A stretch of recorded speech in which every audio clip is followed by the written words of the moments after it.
বরিশালে অপসোনিন ফার্মায় আগুনে পুড়ে মারা গেছেন এক শ্রমিক, আহত হয়েছেন আরও 4 জন। ফায়ার সার্ভিস জানায় গতকাল রাত 2টার দিকে নগরের বগুড়া রোডের এই ওষুধ প্রস্তুতকারী প্রতিষ্ঠানে আগুন লাগে। আগুনে কারখানাটির তৃতীয়, চতুর্থ ও পঞ্চম তলার প্যাকেজিং সেকশন পুড়ে যায়। ফায়ার সার্ভিসের 7টি ইউনিটের প্রায় 5 ঘন্টার চেষ্টায় এটি নিয়ন্ত্রণে আসে। নিহত শ্রমিকের নাম নেসার মৃধা, তিনি রং মিস্ত্রির কাজ করতেন। আহতদের বরিশাল মেডিকেল কলেজ হাসপাতালে ভর্তি করা হয়েছে। আগুন লাগার কারণ এবং ক্ষয়ক্ষতির পরিমাণ এখনো জানা যায়নি। আমি 2টার সময় আমাকে এখান থেকে ইনফর্ম করলো যে এখানে একটা আগুন ধরছে।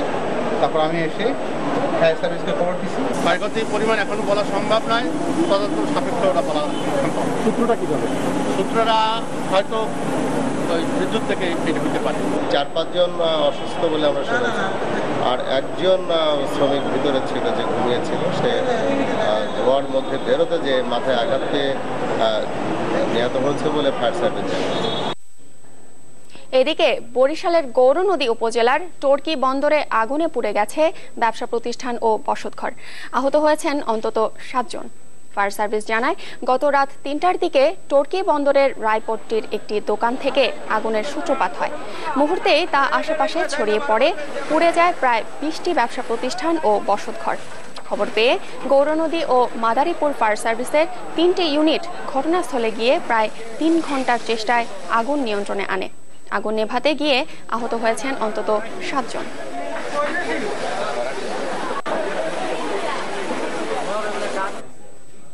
চট্টগ্রাম সিটি নির্বাচনে ফলাফল প্রকাশে প্রথমবারের মতো নতুন পদ্ধতি চালু করছে নির্বাচন কমিশন।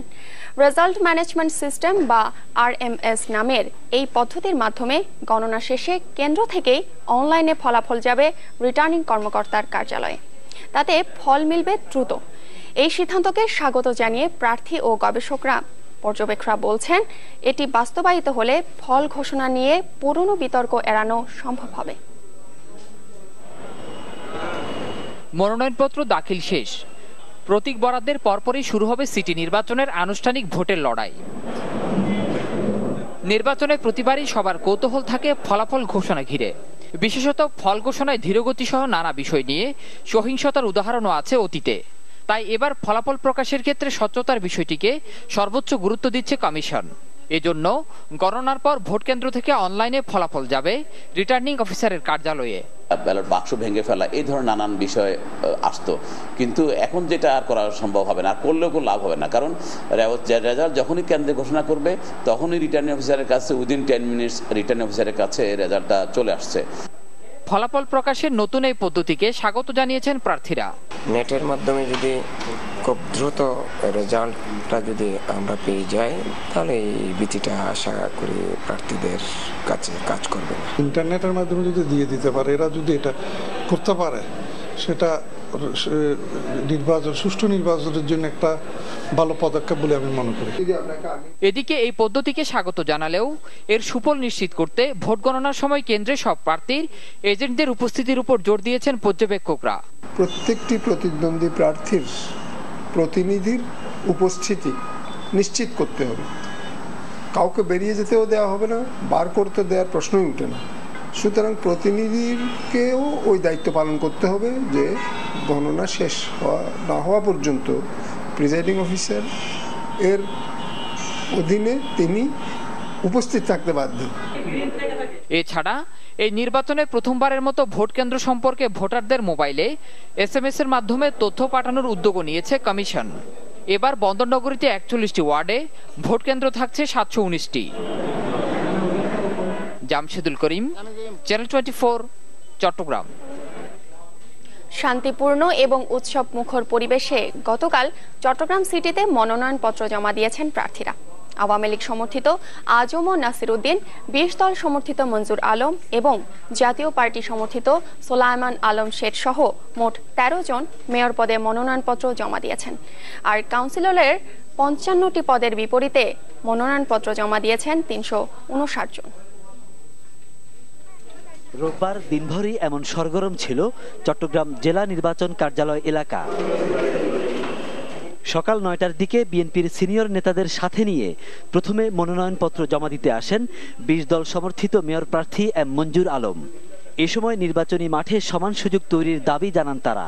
আমরা চাই অবাধ ও নিরপেক্ষ সুষ্ঠু একটা নির্বাচন যাতে হয়, আল্লাহ পাক যাকে ইচ্ছা করবেন তাকে নির্বাচিত করবেন। সরকারের প্রভাবে যদি কোনো কিছু এখানে কোনো প্রার্থীর প্রতি বিরূপ আচরণ করা হয় সেটা আমরা দেশবাসীর কাছে তুলে ধরব এবং এর জন্য সরকারকে দায়ী হতে হবে। দুপুর 12টার দিকে মনোনয়নপত্র জমা দিতে আসেন আওয়ামী লীগ সমর্থিত প্রার্থী আজম নাসির উদ্দিন। তার সাথে ছিলেন দলের কয়েকজন সিনিয়র নেতা ও সংসদ সদস্য। নাসিরও আশা করেন গ্রহণযোগ্য নির্বাচনের। বৃহত্তর জনগোষ্ঠীর কল্যাণ সাধন করা, সেটা করার ক্ষেত্রে আমি অত্যন্ত সততার সাথে, স্বচ্ছতার সাথে এবং জবাবদিহিতার সাথে আমি সেটা পালন করব। এছাড়া মনোনয়নপত্র জমা দেন জাতীয় পার্টি সমর্থিত প্রার্থী সোলাইমান আলম শেঠ সহ অন্য মেয়র প্রার্থীরাও। আমার জন্য দোয়া করবেন আমি যাতে চট্টগ্রামবাসীর খেদমতে আসতে পারি। শুধু মেয়র নয়, বিপুল উৎসাহ উদ্দীপনার মধ্যে মনোনয়নপত্র জমা দেন সাধারণ ও নারী কাউন্সিলর প্রার্থীরাও। এ সময় নির্বাচন শান্তিপূর্ণ করতে সবার সহযোগিতা চান রিটার্নিং কর্মকর্তা। আমরা সকল বিষয়গুলো পর্যবেক্ষণ করছি, আমরা রেকর্ড করছি এবং মনোনয়নপত্র আমরা যে ব্যবস্থাগুলো নেওয়া দরকার মনোনয়নপত্র বাছাইয়ের সময় আমরা দেখব এবং পরবর্তীতেও এই বিষয়ে ব্যবস্থা নেওয়া হবে।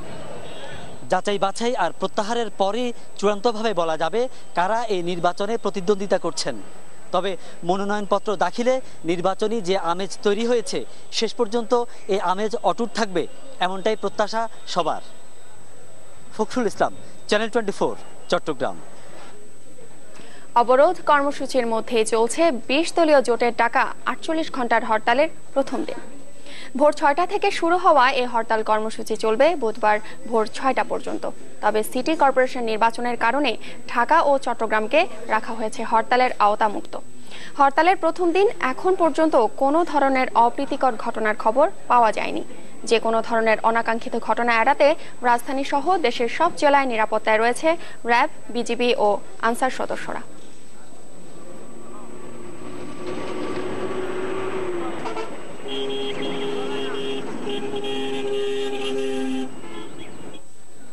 ইলিশের বাজারে লেগেছে বৈশাখী হাওয়া। অস্থির হয়ে উঠেছে বরিশালের ইলিশ বাজার। স্বাভাবিক সময়ে 1 কেজি ইলিশের দাম 1 থেকে 1,500 টাকা হলেও এখন তা বেড়ে হয়েছে দ্বিগুণ। নববর্ষ ঘিরে আগামীতে দাম আরও বাড়ার আশঙ্কা করছেন সংশ্লিষ্টরা। রূপালী ইলিশ স্বাদে অনন্য হওয়ায় যার চাহিদা আছে সারা বছরই, আর বৈশাখ সেই চাহিদাকে বাড়িয়ে দেয় কয়েক গুণ। কিন্তু খুচরা বাজারে ইলিশের চাহিদা থাকলেও পর্যাপ্ত সরবরাহ নেই বরিশালের আড়তগুলোতে। ফলে স্বাদ থাকলেও সাধ্যের মধ্যে মিলছে না দাম। তাই খালি হাতেই বাড়ি ফিরছেন অনেকে।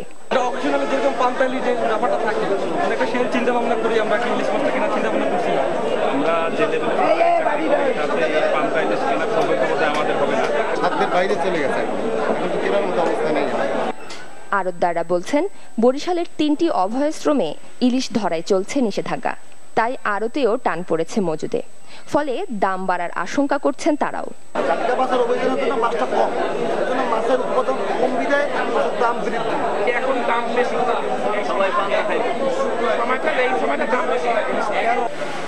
প্রতি বছর অক্টোবরকে ধরা হয় ইলিশের ভরা মৌসুম, কিন্তু এবার সেই সময়েও ধরা পড়েনি পর্যাপ্ত মাছ।